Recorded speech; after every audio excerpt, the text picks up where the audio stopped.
আসসালামু আলাইকুম। প্রতিবার পহেলা মে আসে আমরা আনুষ্ঠানিকতা বজায় রাখি, তারপরে আবার যার যার কাছে ফিরে যাই। এবারের পহেলা মে ভিন্ন।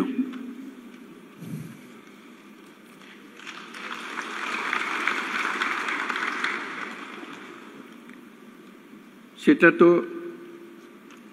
অভ্যুত্থানের মাধ্যমে যে সুযোগ আমাদের সৃষ্টি হয়েছে, সেই সুযোগ এই পরিস্থিতির আয়োজন করে দিয়েছে আমাদের কাছে।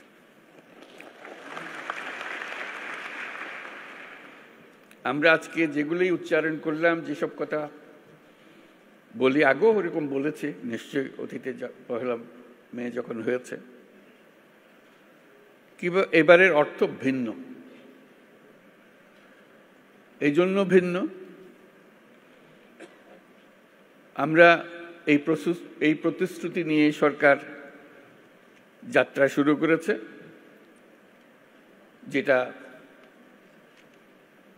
ছাত্র, শ্রমিক এবং জনগণের অভ্যুত্থানের মাধ্যমে যেটা আকাঙ্ক্ষা সৃষ্টি হয়েছে, নতুন বাংলাদেশ গড়া। এই নতুন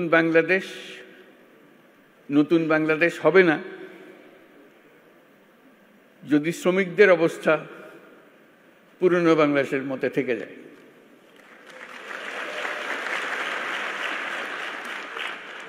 কাজে এটা আমাদের সবার দায়িত্ব, যারা এই নতুন বাংলাদেশে বিশ্বাস করি, যারা এই নতুন বাংলাদেশ গড়ার জন্য প্রাণ দিয়েছে, যারা নতুন বাংলাদেশ গড়ার জন্য আহত হয়ে জীবনের সংগ্রামে রত আছে, আর যারা তাদের প্রতি সমর্থন দিয়েছে। এটা আমাদের দায়িত্ব এবং একই সঙ্গে এটা আমাদের মস্ত বড় সুযোগ। এরকম আকাঙ্ক্ষা আগে কোনোদিন একযোগে এত কঠোরভাবে সৃষ্টি হয়নি, আজকে যেভাবে সৃষ্টি হয়েছে।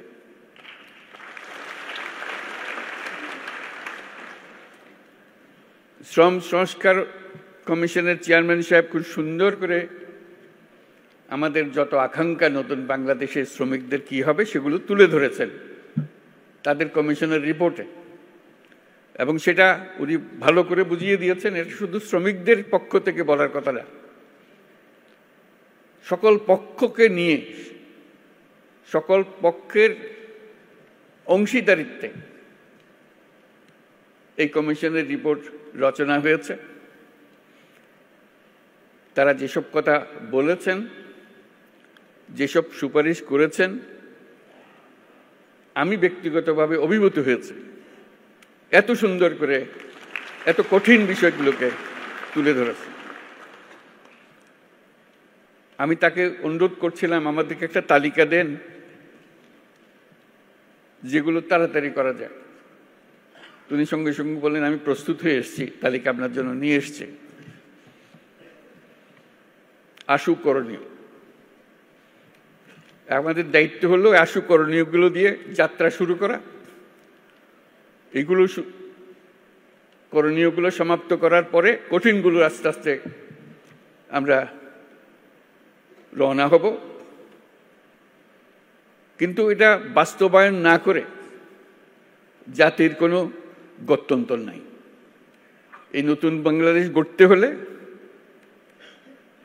আর কিছু কাগজ দলিল থাকার না থাক, এই কমিশনের যে রিপোর্ট আছে এটুকু যদি আমরা বাস্তবায়ন করতে পারি, তাহলে নতুন বাংলাদেশের ভিত্তি রচনা হয়ে গেল। আমরা গৌরবান্বিত হয়ে বলতে পারব আমরা সেই পথেই যাত্রা করেছি এবং সেই পথে চলা আমরা অব্যাহত রাখব। আজকে ভালো লাগলো সবার কথা শুনে, সবার সঙ্গে দেখা করে। আমাদেরকে সবাইকে অনুপ্রাণিত করেছে। আমি বিশেষভাবে অনুপ্রাণিত হয়েছি সবাইকে একসঙ্গে দেখে এবং সবার কথা শুনে। আমি লিখিত বক্তৃতাটা পাঠ করি।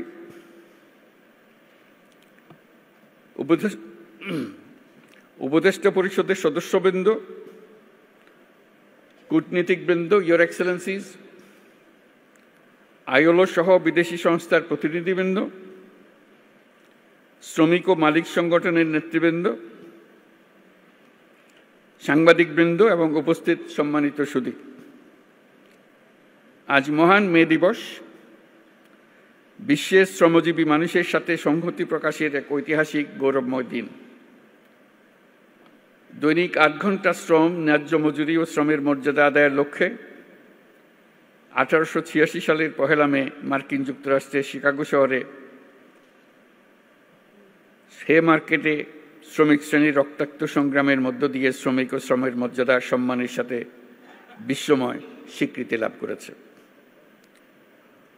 সেই প্রেক্ষাপটে এটি শুধু একটা সাধারণ দিবস নয়, শ্রমজীবী মানুষের অধিকার আদায়ের আন্দোলনের সংগ্রামের অনুপ্রেরণার উৎস।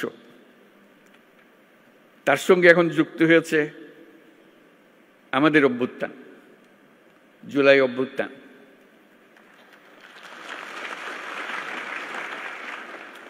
এই জুলাই অভ্যুত্থানের কনটেক্সটে 1 মে আবার নতুন বার্তা নিয়ে আমাদের কাছে আসলো। এবার আমরা তার অন্তর্নিহিত যে বার্তা, সেটা প্রতিষ্ঠিত করার প্রতিশ্রুতি নিয়ে আমাদের যাত্রা। শ্রমজীবী মানুষের অধিকার ও মর্যাদা রক্ষার ঐতিহাসিক এই দিনে যাদের আত্মত্যাগ ও রক্তের বিনিময়ে শ্রমিক অধিকার স্বীকৃতি পেয়েছে, তাদের সহ দেশের সকল মেহনতি মানুষের প্রতি রইল বিনম্র শ্রদ্ধা ও কৃতজ্ঞতা। এই মহান দিনে আমি গভীর শ্রদ্ধার সাথে স্মরণ করছি সেই সকল শ্রমজীবী মানুষের যারা 24শে জুলাই গণ অভ্যুত্থানে নিহত হয়েছেন। এই বছর 1 মে এক অনন্য তাৎপর্যের দিন, কারণ মহান মে দিবসের পাশাপাশি একই সঙ্গে আমরা জাতীয় পেশাগত স্বাস্থ্য ও সেফটি দিবস 2025 পালন করছি। শ্রমিক মালিকের সুসম্পর্কের মাধ্যমে দেশের অর্থনীতিকে এগিয়ে নিয়ে যেতে মে দিবসের গুরুত্ব অপরিসীম। এই বছর মে দিবসের প্রতিপাদ্য শ্রমিক মালিক এক হয়ে গর্ব এ দেশ নতুন করে। আমাদের দেশের টেকসই উন্নয়নের জন্য অত্যন্ত তাৎপর্যপূর্ণ। এটি শুধু একটা স্লোগান নয়, বরং জাতীয় জীবনের উন্নয়নের ভিত্তি। কারণ শ্রমিক মালিক পরস্পরের পরিপূরক এবং তাদের যৌথ প্রচেষ্টায় একটি শক্তিশালী, আত্মনির্ভর ও সমৃদ্ধ বাংলাদেশ গড়ে তুলতে পারবে বলে আমি দৃঢ়ভাবে বিশ্বাস করি। একটি জাতির অগ্রগতির মূলে রয়েছে পরিশ্রমী শ্রমজীবী জনগণ এবং দায়িত্বশীল মালিক শ্রেণী। একজনের পরিশ্রম এবং আরেকজনের নেতৃত্ব, ব্যবস্থাপনা ও বিনিয়োগ মিলিয়েই বৃদ্ধি পায় উৎপাদনশীলতা, গড়ে ওঠে শিল্প ও অর্থনীতি। বাংলাদেশের পোশাক খাত, কৃষি, শিল্প, নির্মাণ, পরিবহন, প্রযুক্তি প্রতিটি খাতের উন্নতির পেছনে রয়েছে শ্রমিকের পরিশ্রম। আর এই শ্রমিকের পরিশ্রম এবং মালিকের মেধা।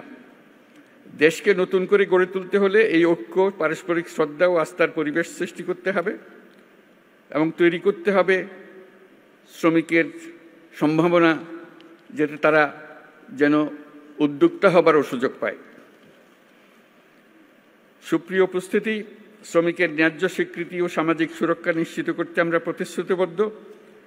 আন্তর্জাতিক শ্রম কনভেনশন অনুস্বাক্ষরকারী দেশ হিসেবে বাংলাদেশের শ্রমমানকে আন্তর্জাতিক পর্যায়ে উন্নতিকরণে আমরা কাজ করছি। আমরা আন্তর্জাতিক শ্রম সংস্থার সাথে একটা রোডম্যাপ এবং ইউরোপীয় ইউনিয়নের সাথে একটি সময়াবদ্ধ জাতীয় পরিকল্পনা বাস্তবায়ন করছি। তাছাড়া যুক্তরাষ্ট্র সরকারের সাথেও একটি 11 দফা লেবার অ্যাকশন প্ল্যান বাস্তবায়ন করছি। আন্তর্জাতিক সংস্থা এবং উন্নয়ন সহযোগী দেশসমূহের সাথে আমাদের অঙ্গীকারের অংশ হিসেবে আগামী জুনে অনুষ্ঠিতব্য ১১৩তম আন্তর্জাতিক শ্রম সম্মেলনে বাংলাদেশ যোগদান করবে। এগুলো বাদেও আসল জিনিস যেটা আমাদের নিজস্ব প্রতিশ্রুতি, আন্তর্জাতিকভাবে আমরা কি করলাম না করলাম সেটা তো হবেই, কিন্তু আমাদের নিজেদের প্রতিশ্রুতি হলো আমাদের এই কমিশনের সংস্কার কমিশনের রিপোর্ট এবং তাদের সুপারিশমালা। সেই সুপারিশমালাই হবে আমাদের লক্ষ্য, যেটা বাস্তবায়ন প্রতিটি অক্ষরে অক্ষরে যেন আমরা বাস্তবায়ন করতে পারি, সেদিকে অগ্রসর হওয়া। নিরাপদ ও স্বাস্থ্যকর কর্মপরিবেশ নিশ্চিত করা শুধু শ্রমিকের অধিকারই নয়, এটি শিল্প ও অর্থনীতির উন্নয়নের অন্যতম শর্ত। শ্রমিকের জীবনমানের উন্নয়ন হলে তা পুরো শিল্প খাত এবং দেশের অর্থনীতিতে প্রতিফলিত হয়। সেই লক্ষ্যে বর্তমান অন্তর্বর্তী সরকার ইতিমধ্যে শ্রমিকদের কল্যাণ ও নিরাপত্তা নিশ্চিত করতে বাংলাদেশ শ্রম আইন ২০০৬ সংশোধন সহ বিভিন্ন পদক্ষেপ গ্রহণ করেছে। শিল্প বিরোধ এবং শ্রমিকদের অভিযোগ দ্রুত নিষ্পত্তির জন্য শ্রম আদালত কার্যক্রম আরও গতিশীল করা হয়েছে। সাম্প্রতিক সময়ে শ্রম আপিল ট্রাইব্যুনাল ও শ্রম আদালতসমূহ উল্লেখযোগ্য হারে মামলা নিষ্পত্তিতে সক্ষম হয়েছে। শ্রম আদালতসমূহকে আরও কার্যকরণের পাশাপাশি আমরা বিকল্প বিরোধ নিষ্পত্তি ব্যবস্থা অধিকতর শক্তিশালী করার উদ্যোগ নিয়েছি। শ্রম কর্মসংস্থান মন্ত্রণালয়ের আওতাধীন কেন্দ্রীয় তহবিলের মাধ্যমে তৈরি পোশাক খাতে এবং শ্রমিক কল্যাণ ফাউন্ডেশনের মাধ্যমে তৈরি পোশাক খাত ব্যতীত অন্যান্য খাতে কর্মরত দুর্ঘটনার শিকার শ্রমিক ও তাদের পরিবারকে এককালীন আর্থিক সুবিধা প্রদান করা হয়ে থাকে। এই সুবিধাকে আন্তর্জাতিকভাবে গ্রহণযোগ্য রূপ প্রদানের জন্য কর্মক্ষেত্রে নিহত ও আহত শ্রমিকদের ও তাদের পরিবারের অধিকার রক্ষায় শ্রম কর্মসংস্থান মন্ত্রণালয়ের আইএলওর সহায়তায় শ্রমিকদের জন্য একটি সর্বজনীন এমপ্লয়মেন্ট ইনজুরি স্কিমের পাইলট প্রকল্প বর্তমানে বাস্তবাধীন আছে। অন্যান্য উদ্যোগের পাশাপাশি সারা দেশে ৩২টি শ্রম কল্যাণ কেন্দ্রের মাধ্যমে শ্রমজীবী মানুষের স্বাস্থ্যসেবা প্রদান করা হচ্ছে। শিশু শ্রম নিরসনের লক্ষ্যে নানামুখী উদ্যোগ গ্রহণ করা হয়েছে। এ পর্যন্ত ৪৪টি সেক্টরে ন্যূনতম মজুরি নির্ধারণ করা হয়েছে। তাছাড়া নিরাপদ ও শোভন কর্ম, পরিবেশ বান্ধব প্রযুক্তি এবং দক্ষ জনশক্তি ব্যবহারের মাধ্যমে টেকসই উন্নয়নে অবদানের জন্য প্রতি বছর গ্রিন ফ্যাক্টরি অ্যাওয়ার্ড দেওয়া হচ্ছে। শ্রমিক মালিকদের সাথে দফায় দফায় আলোচনার মাধ্যমে শ্রম সন্তোষ বহুলাংশ কমিয়ে আনা সম্ভব হয়েছে। শ্রমিকের অধিকার রক্ষার পাশাপাশি শিল্পকেও বাঁচিয়ে রাখতে হবে। তাই যে সকল কারখানা ও প্রতিষ্ঠান বকেয়া বেতন থাকায় শ্রম অসন্তোষ তৈরির উপক্রম হয়েছিল, সেখানে আলোচনার মাধ্যমে যৌক্তিক পর্যায়ে বকেয়া পরিশোধের মাধ্যমে শিল্প কর্মপরিবেশ সচল রাখা হয়েছে। একটি দেশ কেবলমাত্র সমৃদ্ধ হয় যখন তার শ্রমিকরা নিরাপদ ও সুষ্ঠু পরিবেশে কাজ করতে পারে, মালিকরা তাদের শ্রমের যথাযথ মূল্যায়ন করতে পারে। শ্রমিকদের কল্যাণ নিশ্চিত করা মানে শুধু তাদের জন্য ভালো করা নয়, বরং এটি শিল্প খাতের উৎপাদনশীলতা, জাতীয় প্রবৃদ্ধি ও অর্থনীতির উন্নতির অন্যতম প্রধান শর্ত। এই দেশকে নতুন করে গড়ে তুলতে হলে ঐক্য, পারস্পরিক শ্রদ্ধা এবং আস্থার পরিবেশ সৃষ্টি করতে হবে। দেশকে নতুন করে গড়ে তোলার প্রত্যয়ে উজ্জীবিত হয়ে শ্রমিকের অধিকার রক্ষা, নিরাপদ কর্মপরিবেশ নিশ্চিত করা এবং শ্রমিক মালিক সুসম্পর্ক স্থাপনে সকলকে একযোগে কাজ করার আহ্বান জানাচ্ছি।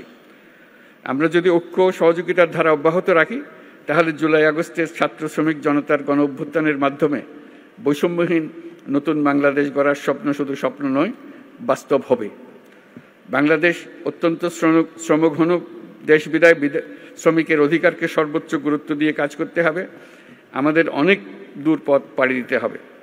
বিভিন্ন প্রশিক্ষণ ও কর্মসূচি গ্রহণের মাধ্যমে অদক্ষ শ্রমিকদের দক্ষ শ্রমিকে রূপান্তরিত করতে হবে।